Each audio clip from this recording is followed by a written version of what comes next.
کیا ہے. اب سارے کے سارے بڑی عزت والے میرے بھائیوں، میرے بزرگوں، آپ جانتے ہیں کہ ابراہیم علیہ السلام کی اصل سنت ہے کیا؟ اللہ کے نبی تھے، صاحب وحی تھے. ایک مرتبہ ایک مسافر کو، مہمان کو کھانا نہیں کھلایا تھا، جو مشرک تھا. تو رب کائنات نے وحی نازل فرمائی تھی، اس کو کھانا کیوں نہیں کھلایا؟ اتنی بات پر بھی وحی نازل ہو جاتی تھی. تو کیا اتنے بڑے واقعہ کے لیے رب کائنات کی جانب سے وحی نازل نہیں ہو سکتی تھی کہ اپنے بیٹے کو ذبح کرو؟ اللہ کے کائنات جبریل امین کو بھیج دیتا. بہت اہم واقعہ ہے، بیٹے کو ذبح کرنا معمولی بات تو نہیں ہے. مہمان کو کھانا نہیں کھلایا، وحی نازل ہو جاتی ہے. بیٹے کو ذبح کروانا ہے تو وحی نازل ہی نہیں کی. ایک رات خواب آیا جس کو یوم ترویہ کہتے ہیں. حکم ہوا کہ اپنی محبوب شے کو ذبح کر. خواب میں حکم ہوا، آپ نے بیل گائے وغیرہ، بیڑے بکریاں وغیرہ ذبح کیے. حکمانی سے اعلیٰ ذبح کر. پھر صاف صاف بتا دیا گیا یوم عرفہ کی شب کہ اپنے لختے جگر کو ذبح کر خواب میں. اس لیے آپ نے فرمایا تھا یا بنیا انی ارا فی المنام انی اذبحک فانظر ماذا تری. میرے بیٹے، میں نے خواب میں دیکھا کہ میں تجھے ذبح کر رہا ہوں، بتا اس سلسلے میں تیری رائے کیا ہے؟ خواب دیکھا ہے نا، وہی تو نازل نہیں ہوئی. دعا مانگ سکتے تھے مولا تعالیٰ تو میرے لیے واضح فرما، یہ خواب مجھے آ رہا ہے، کیا اس خواب کی یہی تعبیر ہے کہ اپنے بیٹے کو ذبح کر دوں؟ ابراہیم نے پوچھا نہیں ہے، عمل کیا ہے. ابراہیم کو خواب میں اشارہ ملے تو وہ فوراً رب کا حکم مان لیں. اور تمہیں تو کئی 100 مرتبہ قرآن پاک پہ کہا نماز پڑھو نماز پڑھو نماز پڑھو، کہ تم نہیں پڑھتے ہو. پھر ابراہیم کی سنت پر عمل تم نے کیا کیا؟ تم لوگ کو تو میرے نبی نے واضح طور پر کہا فلاں کام کرو فلاں کام سے بچو. ابراہیم کو تو اشارہ کیا تھا، وہ اشارے کو مان گئے، تم واضح حکموں کو ماننے سے انکار کر رہے ہو. اور پھر میرے نبی نے عمل کر کے دکھایا. میری اور اپنی ماں سیدہ زاہدہ طیبہ طاہرہ عائشہ صدیقہ رضی اللہ تعالیٰ عنہ اس حدیث مبارکہ کے راویہ ہیں. میرے نبی نے 2 دمبے منگوائے، مختلف حدیث مبارکہ ہیں. 2 دمبے منگوائے جو چت کو برے تھے. ایک روایت میں میرے کریم آقا نے فرمایا تھا ایسے دمبا لے کے آؤ جو سیاہی میں دیکھتا ہو، سیاہی میں بیٹھتا ہو اور سیاہی میں چلتا ہو. مراد یہ ہے کہ جس کی آنکھوں کے گرد سیاہ ہلکی ہوں، جس کا پیٹ سیاہ ہو، جس کی چاروں کھر سیاہ ہوں، جس کو اب چت کو برا کہتے ہیں یا پنج کلیانہ کہتے ہیں. خوبصورت ہوتا ہے، سینگوں والا لے کے آؤ. ایسے دمبے پیش کیے گئے. میرے کریم آ کر سلیبی نے ان کو زمین پر لٹایا اور زمین پر لٹا کر چھری نہیں پھیری بلکہ اللہ اکبر کیا کیا، اللہم من کا ولا کا. اللہ اکبر، کتنی بڑی بات ہے میرے بھائیوں. ذہن نشین فرما لیجئے، آپ نے بھی کل قربانی کے جانوروں کو ذبح کرنا ہے. جملے میرے نبی نے کیا عرض کیے تھے بارگاہ رب العزت میں؟ اللہم من کا. آپ کہتے ہیں یہ جانور میں نے خریدا، میں کہتا ہوں میں نے خریدا، فلاں کہتا ہے میں نے خریدا. دیکھو کتنا بڑا جانور لے کے آیا ہوں. میرے نبی نے یہ نہیں کہا میں نے خریدا. اللہم من کا، مولا یہ تیری عطا ہے، یہ تیری طرف سے ہے. میں اللہ کی عزت کی قسم اٹھا کے کہتا ہوں، یہ جو کچھ میں اب گفتگو کر رہا ہوں اس میں میرا کمال نہیں ہے، رحمت ہے میرے مولا کی کہ مجھ کو توفیق عطا فرما دی. آپ جو نماز جمعہ ادا کرنے کے لیے آئے ہیں، کمال آپ کا نہیں ہے، رحمت میرے رب کریم کی ہے کہ آپ کو توفیق عطا فرما دی. کتنے وہ ہیں جن کو توفیق ہی نہیں ملی، جن کو اللہ تعالیٰ نے اجازت ہی نہیں دی نماز پڑھنے کی. میرے کریم آقا نے کیا کیا، مولا اللہم من کا، مولا یہ جانور تو نے مجھے دیا ہے، یہ تیری طرف سے ہے. وَلَكَ، اس کو ذبح کر رہا ہوں تو اپنے لیے نہیں، تیری رضا کی خاطر ذبح کر رہا ہوں. تو بھی یہی کہے، جب تو جانور ذبح کرنا چاہے نا تو یہ نہ کہے میرا جانور بڑا موٹا ہے، بڑا تازہ ہے، دیکھو کتنا بڑا بکرا ہے، اتنا گوشت سے نکلے گا. اور نہیں، ذہن نشین کر لے، میرا رب ارشاد فرماتا ہے نہیں ینال اللہ لحومها ولا دماؤها ولکن ینال التقوی منکم. فرماتا ہے تیری قربانیوں کا خون، اس کا گوشت میں ملادہ نہیں فرماتا، میں تو تیرے تقوی کو دیکھتا ہوں، تیری نیت کیا ہے. وہ جانور ذبح کرنے سے پہلے تو سوچ رہا ہوتا ہے میں اس کی ران اپنی بیٹی کو بھیجوں گا اور اس کے دوسری ران سسرال کے یہاں بھیجوں گا. کلیجی میری بیٹی بڑے شوق سے کھاتی ہے، اس کے لیے پکاؤں گا، سری میں سنبھال کے رکھوں گا. پائے فلاں بڑے شوق سے کھاتا ہے. اوے تو اپنے لیے ذبح کر رہا ہے، رب کے لیے کیا کیا ہے؟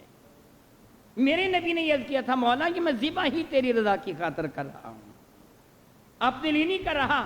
اور پھر کیا اعلیٰ ترین جملے میرے نبی نے عرض کیے تھے، ان صلاتی و نسکی و محیایا و مماتی، ان صلاتی میں جو نماز ادا کرتا ہوں اور کروں گا، وہ نسکی یہ جو میں قربانی ذبح کر رہا ہوں، یہی نہیں، و محیایا میری زندگی کے ایک ایک لمحہ، و مماتی میری آخری ہچکی، للہ رب العالمین، یہ سب کچھ اس اللہ کے لیے ہے جو کائنات کا پالنے والا ہے۔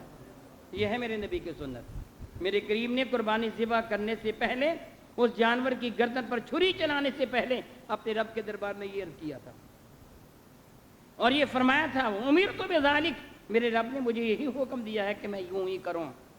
اب جو تو قربانی کا جانور اس نیت کے ساتھ ذبح کرے گا کہ مولا یہ میں جو چھری چلا رہا ہوں اپنی ذات کے لیے گوشت کھانے کی خاطر نہیں، اپنے فریج کو بھرنے کے لیے نہیں، اپنی تجوریوں کو بھرنے کے لیے نہیں، اپنے یاروں کو کھلانے کے لیے نہیں، مولا یہ تو میں تجھے راضی کرنے کے لیے کر رہا ہوں، میرا ہر عمل تیری رضا کی خاطر ہے، پھر یہ قربانی ہے، پھر یہ قربانی ہے۔ اگر ایسے نہیں ہے بلکہ تو قربانی کا جانور ذبح کرنے کے بعد ذرا ٹھہر جاؤ، میں ذرا وہ گول گول جو گوشت ہے نا وہ چن لوں، جی چاہتا ہے قیمہ بناؤں گا، کتنے وہ ابھی بینڈز لگ جائیں گے اور لگ چکے ہیں، جی سالم ران روز کروائیں، فلاں باربیکیو کروائیں، فلاں چیزیں فلاں چیزیں فلاں چیزیں، اور تو کوشش کرتے عید کے موقع پر پیٹ بھر کے گوشت کھائیں گے۔ وہ اللہ کے بندے گوشت کھانے کے لیے جانور ذبح کر رہا ہے، پھر عید کے علاوہ کسی اور دن ذبح کر لے۔ اگر رب کو راضی کرنے کے لیے ذبح کرا ہے تو پھر رب کی رضا کی خاطر چھچڑے چربی اور ہڈیاں نہ دے، پھر مولا کو راضی کرنے کے وہ دے جس سے رب راضی ہے۔ یہی حقیقت میں تیرے لیے ہے۔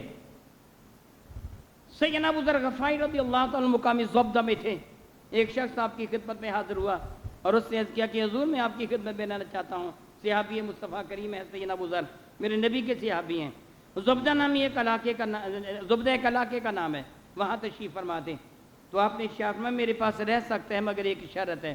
اس نے عرض کیا حضور شرط کیا ہے؟ فرمانے لگے جب کبھی میں تجھے اللہ کی راہ میں تقسیم کرنے کا حکم دوں تو وہ تقسیم کرے گا جو میرے مال میں سب سے اعلیٰ ہوگا، وہ تقسیم کرے گا۔ یہ آپ نے کیوں فرمایا تھا؟ دراصل یہ آپ کی اپنی مرضی نہیں تھی، میرے نبی کے صحابی تھے اور جانتے تھے کہ رب کائنات جل اللہ کی رضا کیا ہے، میرے نبی نے تربیت فرمائی تھی۔ اسی تربیت کا صلہ تھا نا کہ صدیق اکبر اپنے گھر کا سارا سامان لے کے آ گئے تھے، اسی تربیت کا صلہ تھا۔ میرے نبی نے ان کے سامنے قرآن کریم کی آیت بارکہ تلاوت فرمائی تھی، لن تنالوا البر حتی تنفقوا مما تحبون، لن تنالوا البر، لن نافیہ ہے، ہرگز تم نیکی کو نہیں پا سکتے، لن تنالوا البر، تمہیں کبھی بھی نیکی میسر نہیں آئے گی، حتی شرط ہے، کب تک؟ لن تنالوا البر، ہرگز تمہیں نیکی میسر نہیں، حتی یہاں تک کہ تنفقوا ما تحبون، خرچ وہ کرو جو تمہیں پسند ہے اپنی ذات کے لیے، اپنے لیے گول گول گوشت رکھ لے اور ہڈیاں جو تجھے پسند نہیں ہیں، چربی چھچڑے جو تجھے پسند نہیں ہیں، وہ خرچ کر کے پھر دعوے کے ساتھ کہے گی جی میں نے قربانی ذبح کی، اللہ کی راہ میں خرچ کیا۔ میرے اللہ نے قرآن کریم میں فرمایا نہیں پہنچو گے نیکی کو، خرچ وہ کرو جو تجھے پسند ہے، وہ خرچ کر۔ سیدنا ابو ذر غفاری اسی پہ عمل کرتے تھے، فرمائیں گے وہ خرچ کرنا جو سب سے اعلیٰ ہے۔ تھوڑے دن گزرے تھے، اس آدمی کو یہاں ان کے ہاں رہتے ہوئے ایک قافلہ آ گیا مسافروں کا۔ ابو ذر غفاری فرمائیں گے وہ دیکھو کچھ فاصلے پر ایک قافلہ اترا ہے، اور جہاں قافلے والوں کے گھر گن کے ہر خیمے کو گننا، اور فرمائیں گے یاد رکھنا ان خیموں میں ایک گھر ابو ذر کا بھی شامل کر لینا، مثلا وہ 20 ہے تو 21 گننا، 21 ہے تو 22 گننا، 30 ہے تو 31 گننا، اللہ حاضل کے ہاتھ ایک گھر میرا بھی اس میں شامل کر لیں۔ اس نے آ کے بتایا حضور اتنے ہیں، فرمانے لگے 1 اونٹ کافی ہو جائے گا، جا طویلے میں 1 اونٹ پکڑ کے لا، اس کو نہر کر اس کا گوشت بنا، یاد رکھ سب گھروں میں برابر کا جائے، ابو ذر کے گھر بھی اتنا ہی آئے جتنا خیمہ میں گیا ہے۔ اب وہ غلام وہ رہنے والا آپ کا خادم طویلے میں گیا، ایک بڑا موٹا تازہ اونٹ تھا، بڑا خوبصورت اونٹ تھا جس پر ابو ذر غفاری سواری کیا کرتے تھے، بڑا فرما بردار قسم کا اونٹ، اس سے پہلے سے پکڑ لیا، پھر خیال کیا ابو ذر اس پر سواری کرتے ہیں، بڑا ہی تابع فرمان یہ اونٹ ہے، ادھر ادھر بھاگتا نہیں ہے، بڑی تسلی کے ساتھ آپ اس پر سواری فرما لیتے ہیں۔ اس کو چھوڑ دیا، دوسرا اونٹ پکڑ لیا، جو گوشت اتنا ہوگا مگر خوبصورت اتنا نہیں تھا، جب وہ باہر لے کے آیا نہر کرنے کے لیے، ذبح کرنے کے لیے، سیدنا ابو ذر غفاری کی نظر پڑ گئی، بلند آواز سے چلا کے فرمایا ٹھہر جا، اس کو ذبح نہ کر۔ وہ بندہ روک گیا، فرمایا کہ طرح بڑے غصہ میں تھے، فرمانے لگے اگر تو تجھ سے ہو گئی ہے غلطی تو میں معاف کرتا ہوں، اگر غلطی نہیں ہے جان بوجھ کے تو نے ایسے کیا تو دفع ہو جا، تو میرے پاس رہنے کے لائق نہیں ہے۔ وہ شخص کہنے لگا حضور میں آپ کی بات سمجھ گیا ہوں، میں نے پہلے وہی اونٹ پکڑا تھا جو موٹا تازہ ہے، بڑا خوبصورت ہے، مگر مجھے علم تھا کہ جب سے میں آیا ہوں آپ اس اونٹ پر سواری فرماتے ہیں، بڑا تابع فرمان قسم کا اونٹ ہے، فرما بردار اونٹ ہے، میں نے اس کو چھوڑ دیا، یہ اونٹ لیا تاکہ وہ آپ کی ضرورت کا اونٹ چھوڑ دوں، آپ کی حاجت کا اونٹ چھوڑ دوں۔ ابو ذر غفاری کی آنکھوں میں آنسو آگے، فرمائے گا تو جانتے ہیں میری حاجت کون سی ہے، میری حاجت کا دن کیا ہے تجھے پتہ ہے؟ اور یاد رکھ میری حاجت کا دن قیامت کا دن ہے، جب میں سب سے زیادہ محتاج محسوس ہوں گا، وہ میری ضرورت کا دن ہے، یہ دن تو میری ضرورت کا نہیں ہے۔ اور میرے بھائی جو تو نے آج اللہ کی راہ میں دینا ہے